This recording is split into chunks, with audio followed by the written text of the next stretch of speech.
It's a Tuesday.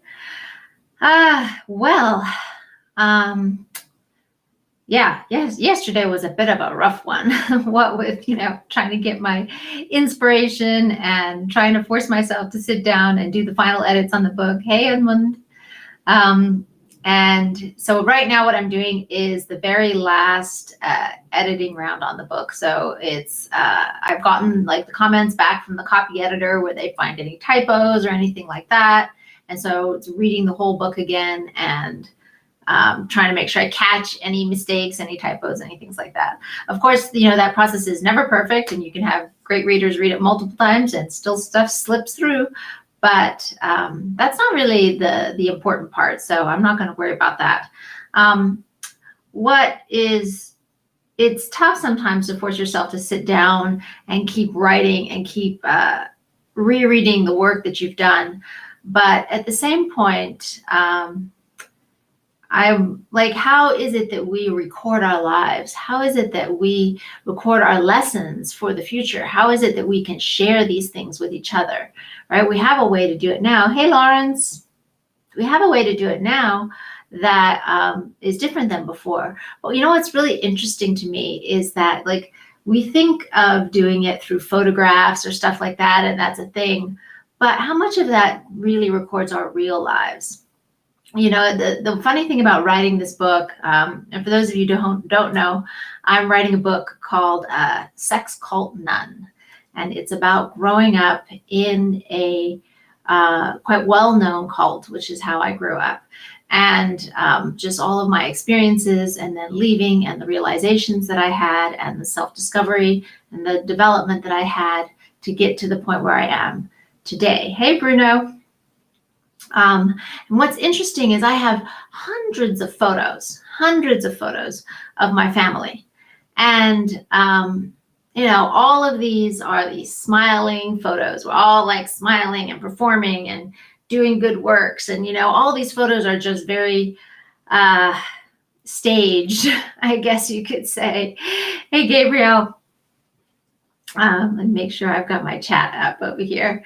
And it's like, how much of our lives do we really show in photos, right? When our photos are these staged things of our lives with all these smiling faces, and then I start writing the real stories of what's happening behind those things. Hi, Valentina. And William, I'm writing the real stories of what's going on behind the scenes and, the difficulties and the traumas and everything else that's happening. And it's just such a funny counterpoint to this smiling face that we present to the world and the real stories of what's going on underneath, right? Hey, Igor. So it just made me realize. And then I had this got sent to me. So this is really interesting. This is actually, it's a book that was out of print. And one of my, I guess, uncles, great uncles or something, managed to get it, get like a private reprint of it for us, because this book has part of the history of my great-great-grandfather, who was an inventor in Arizona, in the mining districts in Arizona and New Mexico. His name was Louis Smadbeck. And he did some really cool stuff out there, with back in the days of the Wild West and the cowboys and Indians. And all of that stuff is in here, and the mining history and everything. It is really cool, right? But we wouldn't, unless somebody took the time. Hi, Elena, good to see you.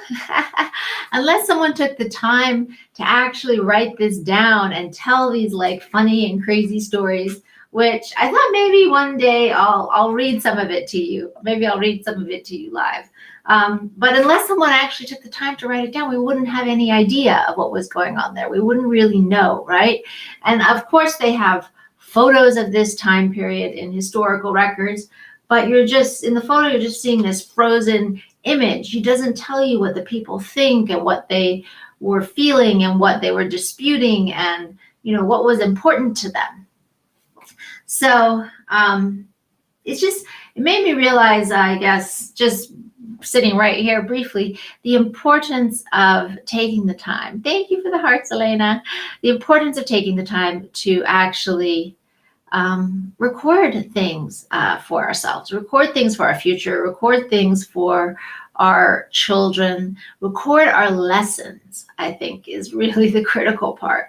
Not just record, how happy I am, and here I am, I'm on vacation here, and here's my cool, yummy drink or whatever it is, but really recording the lessons that we're learning, our struggles, and how we have overcome our thought processes around that. That's just so much more important, because that's what people can actually learn from and then actually get to know us in the future or on a wider scale, right? So, so just today I was thinking about this. So hopefully, whether you keep a journal or a diary, or you write up stories for your kids, or maybe you record short videos of stuff, it's really interesting to have that perspective. So in writing my memoir, I actually did hours and hours of interviews with my parents and other people to, help me remember things, or to tell me about stuff that I didn't remember, that I'd only heard stories of, and maybe I got it wrong, right? And, I did get things wrong. I did remember stuff wrong. Not that I didn't remember, but that the story in our family was maybe not the real story. So going back and asking those questions and being able to do those interviews while they were alive and getting that story and getting that record, so important. And, so just keep that in mind about doing that, and your children may appreciate it, and the future generations may appreciate it. And, the interesting thing is it actually helps with things like therapy, because things that can be familial patterns, actually. So recording like this is something you're struggling with, and this is something that happened to you, it can really help you to also do that deeper work as well, and to shift things.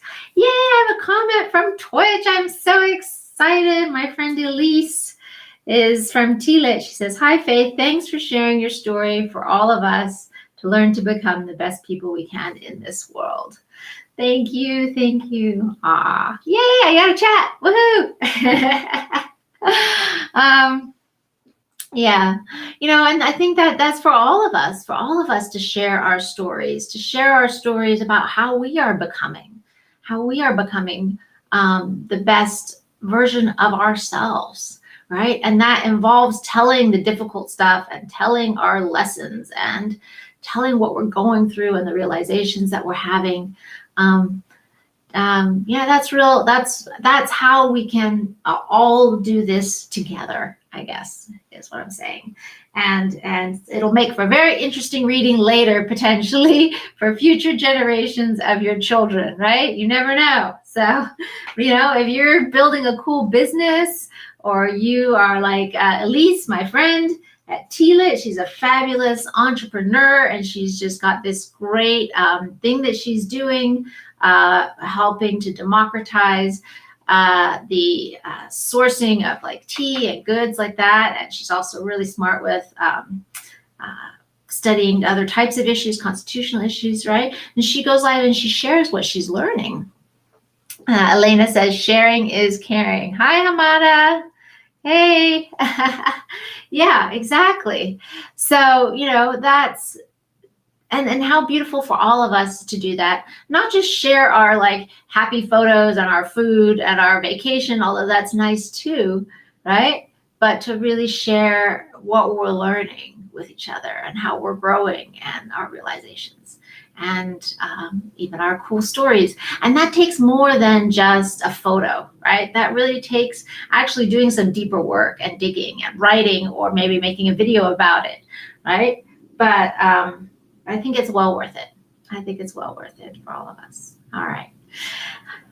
Thank you, Hamada. Good to see you. Pablo, thank you, Elise, for coming on Twitch. Woohoo. Thank you for all the hearts. You guys have a wonderful, beautiful day, and I will see you tomorrow. Pablo says sends lots of money, money, money. Yeah. Well, Pablo, if you like that, then you should definitely watch my Financial Ninjas channel where I talk all about money, how to make it, how to invest it, how to make more of it, how to keep more of it, right? So definitely go to my Financial Ninjas channel on YouTube and you can watch some of those videos. But I hope you guys all have a amazing day, and I'll see you tomorrow. Bye.